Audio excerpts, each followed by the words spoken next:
nwunye ndewo nọ na ndewo ọchịagha nọ ndewo o nwere akwụkwọ akụkọ white paper buru na nso nkwa grab ga ala ndị ụmụawo na-echemekwuru together with his ọgbakọ collaborators News Edge ekwukwa eye na nso nkwa grab ga ala. So mgbe m gụrụ the paper na-achọpụta na ihe awụ mkpesa ahụ unu bịara mee n'ụlọ ọrụ nchekwa ndị ogbenye foundation about ala unu.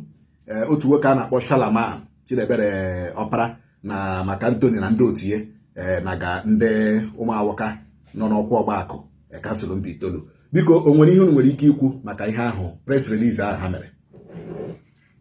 ọchịagha ndewo. Press release ahụ bụ ezigbo akụkọ inyo. Mark Anthony bụ onye oshi ama ama. Mark Anthony wee land grabber, and Mark Anthony achụrụ ya achụ n'ọrụ bekee due to forgery. Ihe ọ na-arụ forgery na ịgrabụ ala na anya ukwu na oshi. Shalaman wụ onye ọkada, Chidebere wụ onye ọkada nwụrụ anwụ ka ọ na-agba. Ọkwa grabbing of land na oshi ka ha na-eme. Ọchịagha wụ onye eziokwu. Onweghị mgbe ọchịagha ga-eshi ụmụ n'ọha fee mba bịa dọnwa ala mmadụ. Ọchịagha agaghị eme. Ọchịagha mma very well agaghị eme. Ọnụhụ na oshi anya ukwu ma wee daa ala. Na Mark Anthony bịara last year. Mark Anthony wụ onye ụmụala eri ụmụawo. Ọ bụ onye ụmụala eri ụmụawo. And ala eri ketara oke.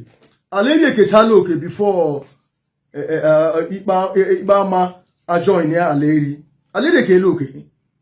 Mark Anthony go be right now. Ga nna ya bi. Ọ zụrụ ya azụ. Ọ zụrụ ya one chief Christopher Wobani. Go be ọ zụrụ ya azụ.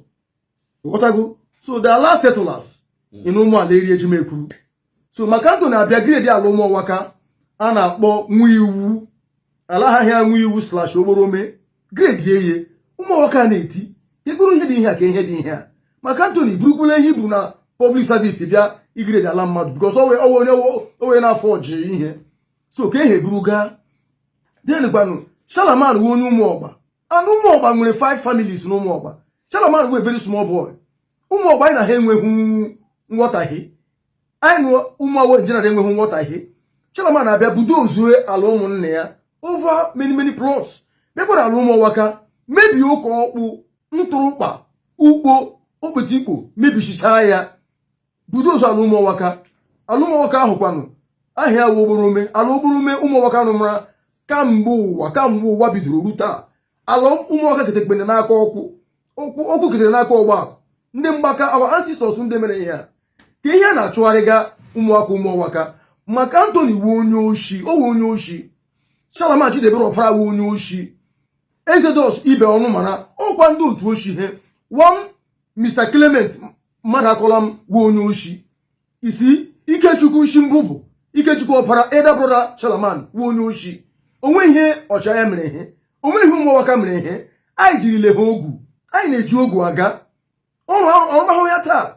So they should leave ọchịagha alone. They should leave the good people of ụmụọwaka alone.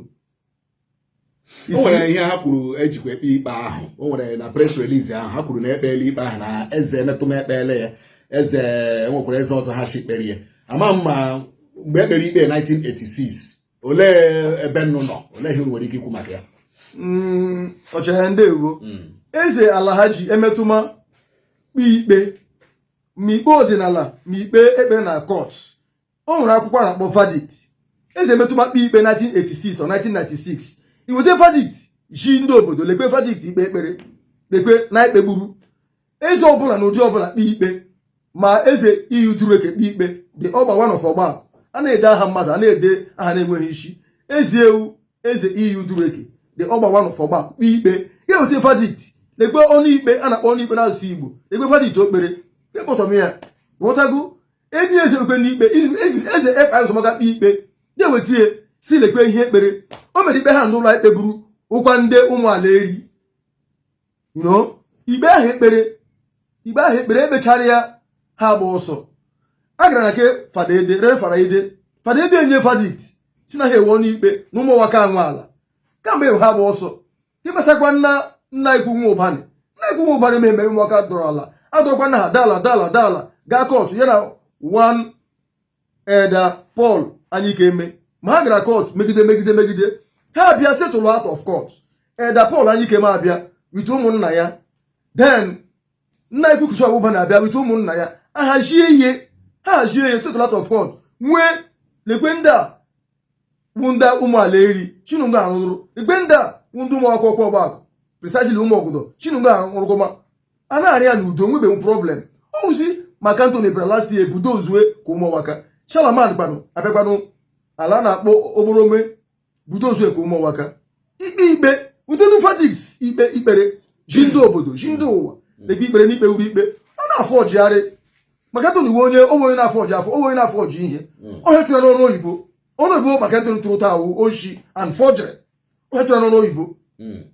Ọ dị mma. Chairman, o nwere ihe ga-etinye n'okwu a briefly ka anyị nwee ike ọchịagha ndewo nwanne nwoke kwutecha ihe na-ekpuru ebe a ala na-ekwu okwu ihe ememe iji kwuo eme mgbe ala ji bụrụ ala ndị ejimekuru okpere mgbe iji anaga ha ala gị nwa bụ ọchịagha nchekwa ndị obodo nchekwa ndị ogbe foundation omeme iji anaga ndị ejimekuru ala na ya nwe ka ha na-aga ala maka Anthony nwe onye ohi ọla ngraba ekpele hikpe ala before kpee ihe na kefadede ụmụọka ewile ihe wetekwere vaditi mgbe ha m kabinet na ka eze efe ụzọ maka m kabinet ahụ m de vaditi enyere ha eweta vaditi a agụchaa ya asị na-eme ekpere ikpe ala bifo agụnwa ngwa duala ishie aga ekpara ikpe ege ha ala kabe ha gba ọsọ Shalaman eji ohere ehu Shalaman na-agbago ọkada bifo enwe ha aka ụlọ ya ome ha aka ụlọ ife ma ahịa edoga skul ọga ha akwụkwọ ya na gbawoka from ejikụta ọgbakọ ọgbakara ọkara ka ọ gbaga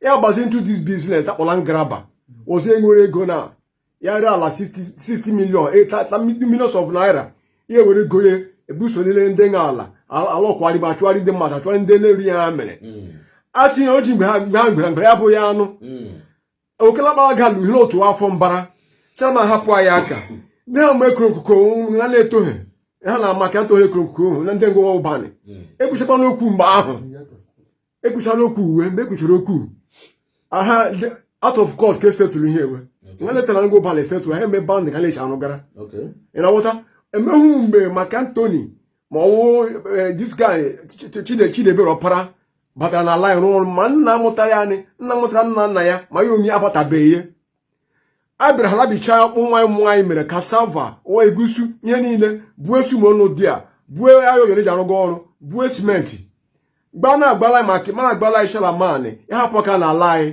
ya chụara ure anyị eri ha mere ya hapụ ụmụọka na ala awa right from origin is more than 2000 years more than arụmọrụ na ala gbasahụ ya. Ọ dị m ekelekwa nke ọzọ Chairman maka ịbịa nọnyere anyị nwanne nwoke ekelekwa gị a na-atụ anya kpọmkwem na ndị ọkaiwu nchekwa ndị ogbenye foundation ga-amalitezi ebe a kwụsịrị n'ihi na ya bụ ihe eruole mgbe a ga-agazi n'ụlọ ikpe ka enwe ike kwuzie ya ekwuzie. Ndewo na ịnọ na